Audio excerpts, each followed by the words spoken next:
Malipayong Pasko sa pagkabanhaw sa tanan. Na abot na gyud ta nining pinaka sentro sa atong selebrasyon mao ang Pasko sa pagkabanhaw sa atong Ginoong Hesus.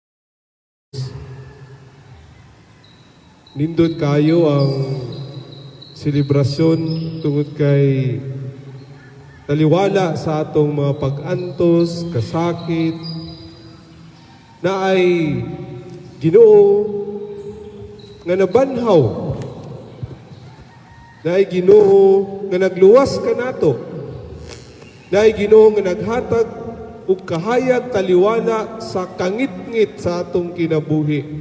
Labi na gayon karon, naa kita sa kangit-ngit, dili lang sa atong kasing-kasing ug sa labutan, kangit-ngit sa atong kasinatian, tungod kay naa kining krisis nga atong giatubang karon.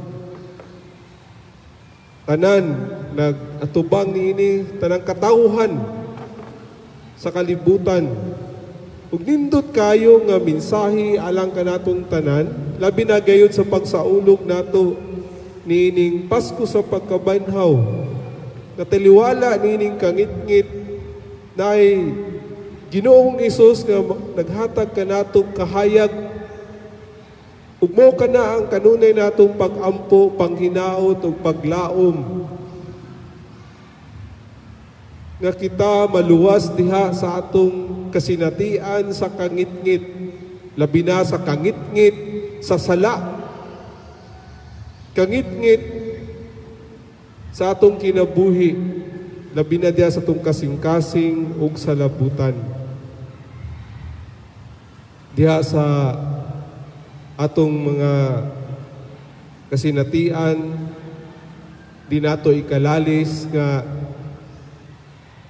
naatay pagbati nga kuaaning tanan, Lord, muntag mahuman na ni karundayon.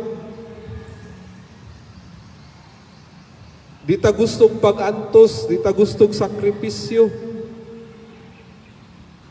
Pero kining atong kasinatian karon, naagyoy mensahe ang Ginoo kanato.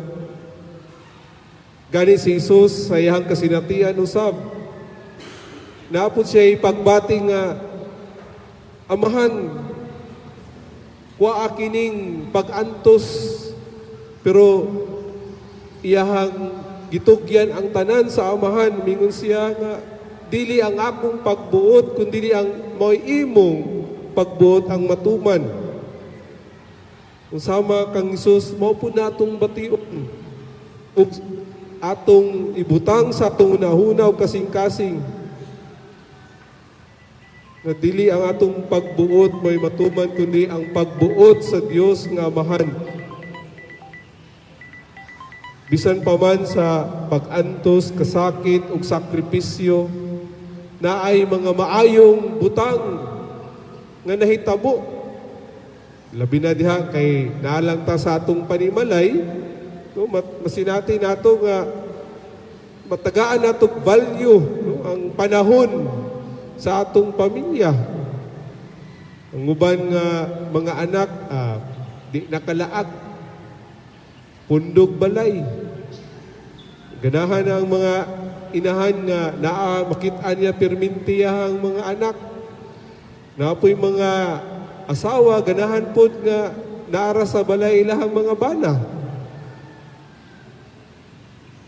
Nadaghan kayo ang panghitabo nga maayo, taliwala nining atong krisis karon.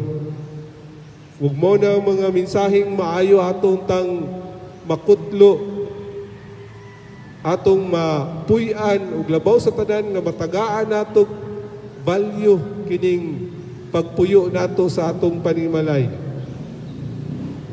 Mao gayud ang mensahe sa atong Ginoo. Bisan pa man sa pag-antos, kasakit, na ay pagkabanhaw, na ay kahayag nga atong masinati sa atong kinabuhi.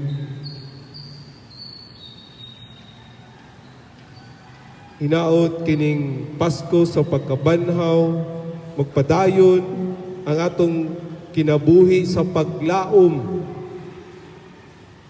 Mo kini ang gihatag ng mensahe kanatong tanan. Bisan sa mga kasakit, pag-antos, kamatayon, na ay himaya, na ay pagkabanhaw, na ay kalipay nga atong masinati.